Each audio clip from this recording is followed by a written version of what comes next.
Everyone, and welcome back to Lily's Everyday. Today we're going to be making homemade fries.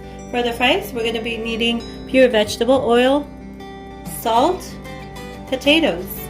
I have peeled the potatoes and they're sitting in salt water right now, just a little bit of salt with cold water so that it does not turn brown while you're working on the rest of the potatoes. And the key to this is to make sure the potatoes are going to be thick. So I've cut the potatoes in half and then cutting it diagonally like this. This is the thickness we're going to be looking for pretty much for the vegetable fry. So if you have a smaller potato like this, after you cut it in half, you can cut it vertically versus diagonally just to give it a little bit of thickness like so.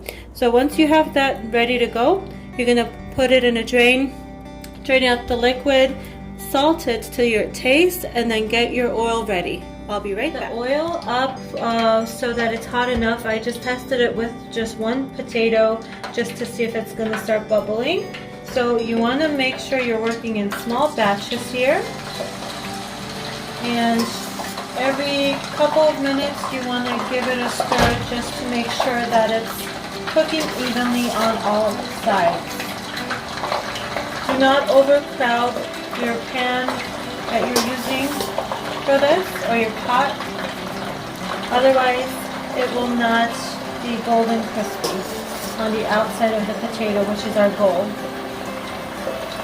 So this is pretty much enough for this much of oil. I'm going to give it a couple minutes, and then I'm going to stir it around. This is the golden crisp color that you're looking for the fries. Once you achieve this color, you want to take it into a colander for it to drain out the excess oil. And then once you remove the first batch, you can then continue on with smaller batches of remaining potato to be fried. And here we have the finished product. I hope you guys really try this recipe at home and see how easy and delicious this is, rather than buying it frozen from the frozen aisle in the grocery store or buying fries from a fast food restaurant. This is just going to be a home staple. If you guys give it a try, comment below, and thank you so much for watching. Take care.